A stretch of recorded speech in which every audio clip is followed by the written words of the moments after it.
Hey everybody, welcome back to Big Hair Gaming. We're back here with another video covering our favorite game, Last War. Today, I wanted to take some time to talk about how I saved and kind of prepared for the build up to level 30, as well as preparing for T10 troops and all that, and also a little bit of my own mistakes and things I would have done differently if I could redo them towards that pursuit. First, the thing I want to get into is the process of saving and kind of like what I did to kind of pay attention to it. So first, I want to give a shout out to our Alliance member, Cersei, for whom this is like her, third or fourth account that she's played on, and she's multiple accounts on several games and all that sorts of stuff. But it was because of her that I knew that, the grind towards getting to level 30 was like a tremendous effort and undertaking and would require a lot of resources. You can see I started my build towards level 30 earlier today, spent a bunch of speed ups to cut down on the time. I'm going to do it again before the day's up. But to give you an idea, like to go from level 29 to 30, I think it cost me somewhere in the magnitude of like 1.1 billion food, 1.1 billion metal, and around like 1.3 billion like coin or whatever, which is a lot. It cut through pretty much like a large portion of my reserves. Still have like a little bit left, so it's like, but by comparison, it's like, that's a lot. That's a substantial amount.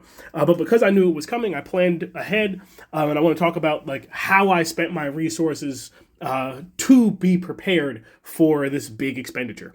And you also, just to mention, is not just getting to level 30 that you need to do. A prerequisite for even being able to research, being able to build your level 10 troops, is to be level 30 and to then build the level 30 science center. And you also have to get all the way to the bottom of the tree. And you have to max out the last ending of that tree as well. And then you have to build the level 30 barracks too.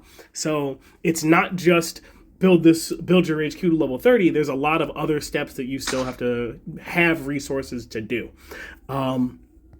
So first, talking about like the actual nitty gritty. So when it comes into play is when you actually have a deficit in resources that you need. When you go over, you'll see like if I wanted to build my level 30 drill ground, let's say I was level 30, I still need the resources to do it, and I'm going to hit this obtain button over in the corner. This will bring up your missing resource menu. All this stuff here is like stuff that you already have in your pocket. So in your base, like you have these fixed value items, which I'm going to call these up here. And you also have your level related items, or these level tied items here.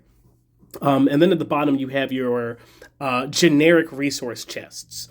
And so basically, your fixed value ones are fixed value. The level tied ones will change the output of the material that you get depending upon the level you are when you use it. So these chests aren't as valuable when you're a lower level, when you're like level 10, level 15, 20, 25. Well, 25 is actually pretty good. But when you're, say like level 20 or below, they're not super duper valuable, but they do go up in value as you level up. Keep that in mind. And then at the end, you have these resource ones, which basically the way that they work is whatever resource that you need from it, you'll be able to designate it when you need it. So for example, in this menu, it'll just pick the thing you have selected. So for us, that's iron. So if I use the resource chest, it'll give me iron. If you open it up in your inventory, what it'll do is it'll give you a menu to pick, and you can pick which one you want, and it's a different value, so it's not the same for all three. For example, this one gives you 165,000 iron, same value for food, but a different value for coins. So just something to keep in mind. But basically, that's the way that they work. And when you're using resources, you want to use your fixed value stuff first. Knock that out, because your level tied stuff is going to become more valuable the longer you hang on to it. So for myself, what I did was I would always use my fixed value stuff, and then to cover the difference, I would either go to my generic research chest, and I'd use some of those. because they're all fixed value. Usually I would use the blue ones because you get a whole bunch of those. You can say I have 5,000 of these simple ones that I think give 10K resources. It's hard to see because the UI kind of covers it. But I would go to that one and use some of those. Or I would use the blue level tied ones. And the reason for that is because like you just get so many more of them. It's hard to see that from how it's portrayed right now because I just spent a whole lot to get to level 30. But usually I have like several thousand of the blue chests. Usually I'll have maybe a couple hundred purple and, maybe not that many gold at all. The gold ones I was really, really adamant about of just like not spending them unless I super duper needed to for some reason. And basically just trying to hang on to the gold ones until I'm like as late a level as possible. Like literally I'm like going into level 30 and like now I'm spending them. For the purple ones, if I needed to dip in my toes into there, I would. But primarily I tried to stick to using the blue ones just because you get so many of them. I wasn't worried about like, not using those because at some point you have to spend your resources. Like you just gotta. And you can use the variable ones, these generics as well. But that's like the crux of it, is basically like as you're spending resources, you want to be spending the fixed value stuff first because it's going to be the same value. Like this is 10K iron if I pop one of these. It's 10K iron if I'm level 1, level 5, level 20, level 30, whatever. But the level tiered stuff is going to shift in cost and it only becomes more valuable the higher level you are. So that's something that's worth keeping in mind. That was the crux of how I planned and saved for the higher level cost. I had a number of allies who were, running out of resources while they were on the way to, level 27, 28 or whatever. That was not a problem for me. Coming through those levels because I just saved all of my level related boxes. Now, also I want to say, if this video is helping you out, dropping some cool ideas or whatever stuff you didn't think about, feel free to drop a comment, drop a like, feel free to subscribe and share it with your other teammates and alliance members. Like this is primarily focused towards folks who are, pre-season 1 or season 1. But the strategies therein don't necessarily stop being valuable just because you're beyond that either.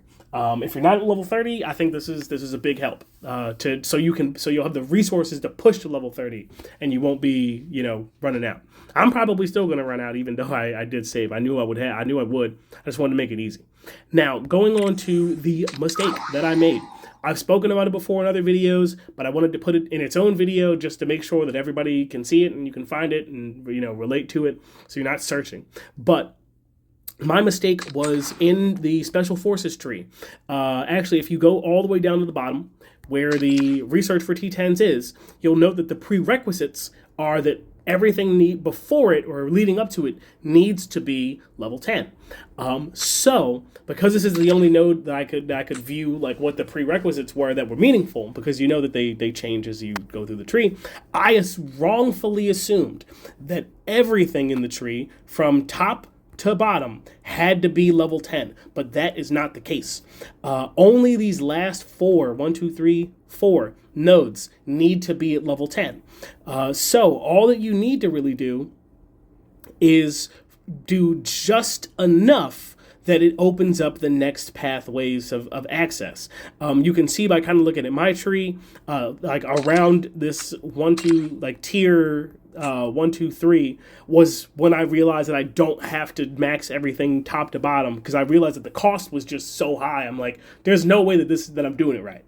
But about level 3 seems to be sufficient for you to push your way down to the bottom of the tree. And then you can start working on these last 4 nodes. This one has to be level 10 because that's a prerequisite for these bottom 3 or these mid 3, whatever you want to call it. But only these last 4 need to be 10 for you to be able to max it. So yeah, my major mistake was spending way too many resources in the beginning of this tree because I thought that I had to in order to get T10s.